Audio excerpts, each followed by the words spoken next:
Roland, if you don't mind, I want to say something, okay? Go ahead, go ahead. I just want to say thank you to everyone here for praying for Socorro when she was having her surgery. You can't imagine how much of a blessing it was and how smooth it went. And we just really appreciate our church family. Thank you. Thank you. Yeah, I was about to praise God for that. It's okay, you did well. Let's praise the Lord. Heavenly Father, we thank you for you are the God who answers prayers. You are the God who heals wounds, who heals sicknesses. And I thank you, Father, for taking good care of our sister Socorro. You answered our prayer.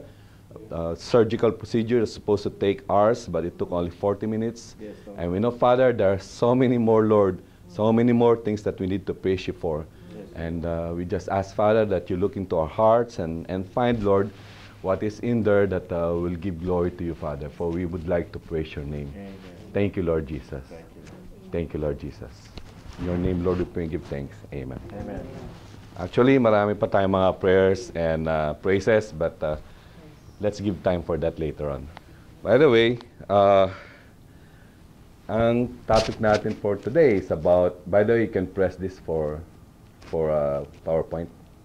That over there, you click that, it will go to slideshow.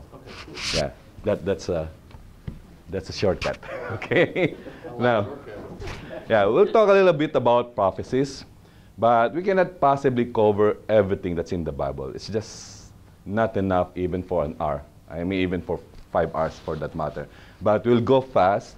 We'll work on the introduction about prophecies. We'll talk about the Messiah. I'll touch a little bit on the birth of prophecies on that.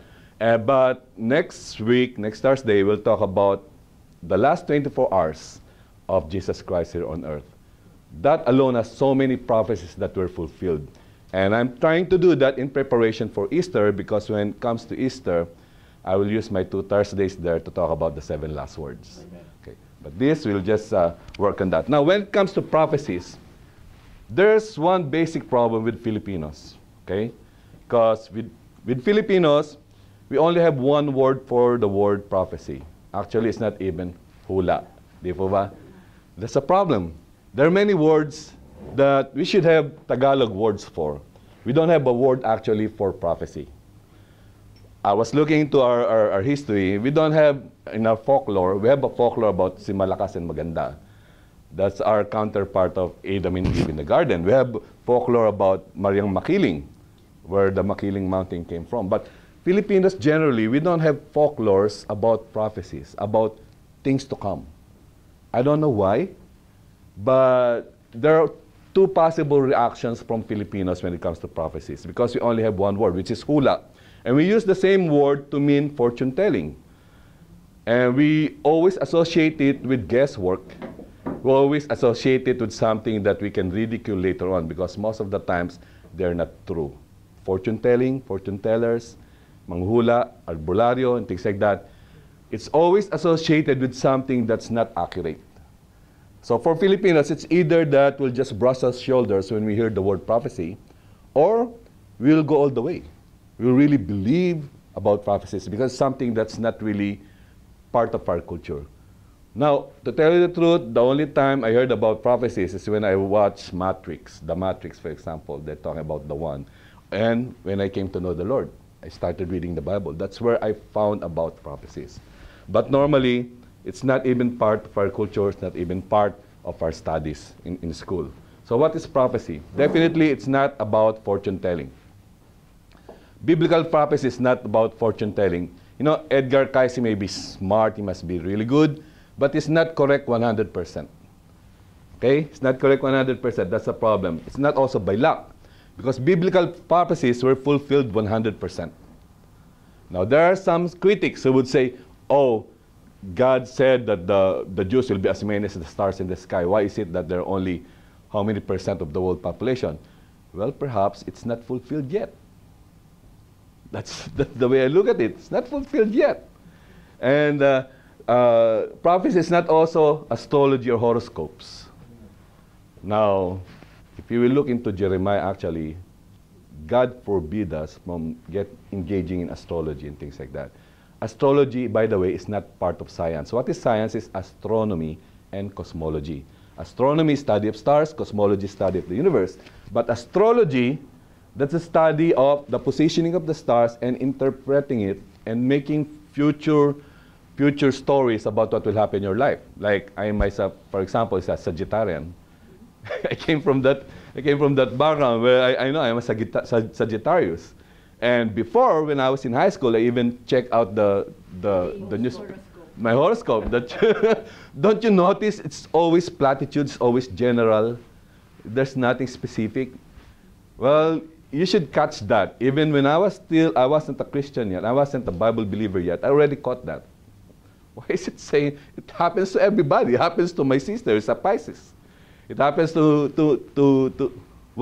my brother, it's an Aries. He was born in April. So I know those stuff because that's my interest before. And I read a lot of books. I read books about Nostradamus, the seer. And he talked about the end of the world and things like that. So those piqued my interest when I was in high school.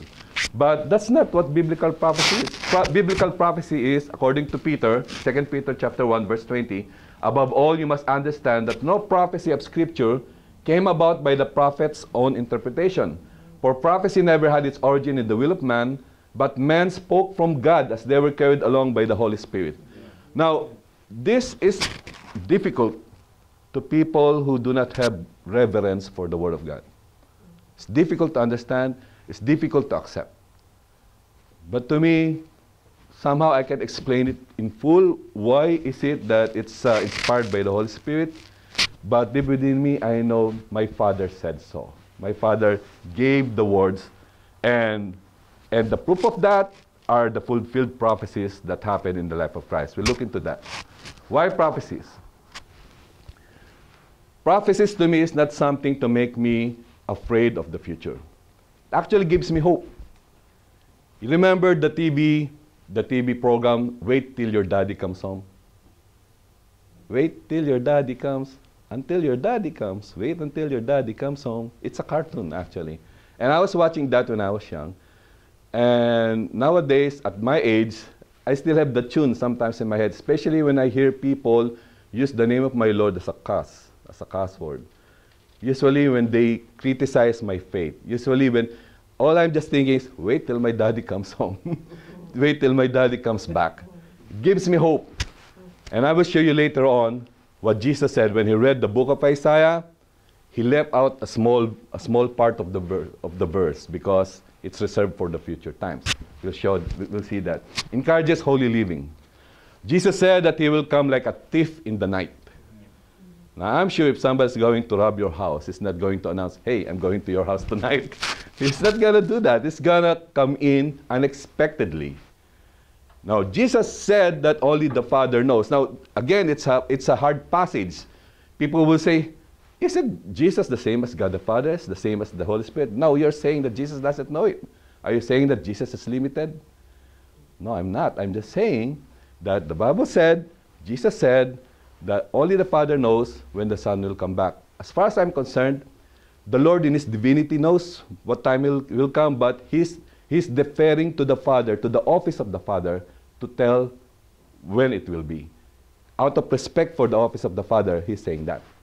To me, that's how it comes. Because there are many times that I will not be so arrogant to say, I already know the answer. I won't be so arrogant to say that, oh, that's the way it should be. When I knew that there's an expert beside me who should be telling it straight from the horse's mouth, not from my mouth. It should come from him because he's the authority. In deference to his authority, I let him say so. So I believe that's how Jesus put it. Fulfilled prophecy serves as a testimony of God's governance of the world. You know, remember when we talk about how the nation of Israel was gathered again, May 14, 1948? From there on, the time clock started. The end time started. And all Bible scholars during that time, they are fixing their eyes on Israel. If you want to know the time clock of God, look at Israel. What's happening in Israel shows you what's going to happen in the future. So That's a good thing. Gives me assurance that the whole world, however chaotic it may be, is under the governance of God. Yes. Okay? Bible prophecy. 27% of the whole Bible contains prophetic material. I will show you later on where I got that figure. And then 1800 verses deal with the second coming of Christ. Do you know that for every single prophecy about the first coming, there are 8 prophecies for the second coming? And since we knew that the first coming of Christ, the incarnation of Christ, when he came down on earth in Bethlehem, we knew that happened, so definitely the second coming is going to happen. Because there's more emphasis on that. We'll see that later on too. Now, I put it here just to show you where I got that idea. Come on. Okay, there you go. The internet should be working. There you go. Now, according to George Sweeting, that's where I got it from. And by the way, this is not the only place where I got the 27%. Other authors said that too. But according to Sweeting, he estimates that more than 1/4 of the Bible is predictive prophecy.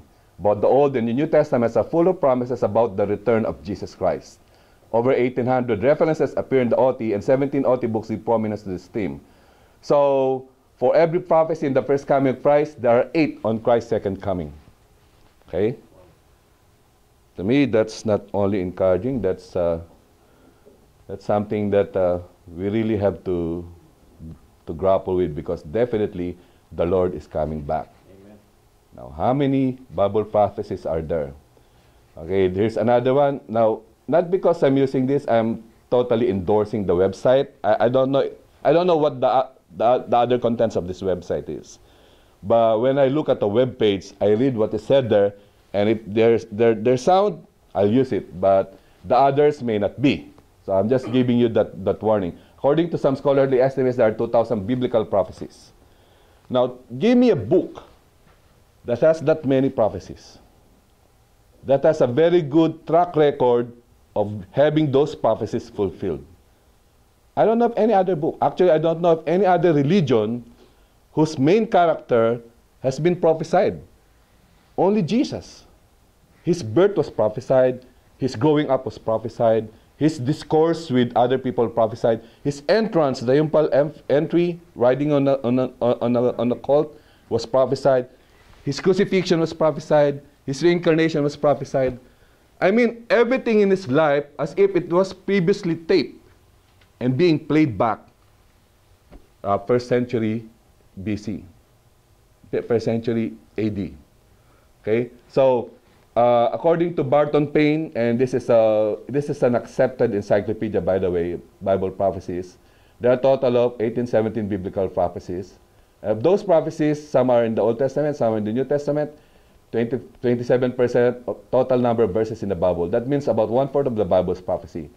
So it is, although it is correct to say that the Bible is a book of prophecy, but it's not just prophecy.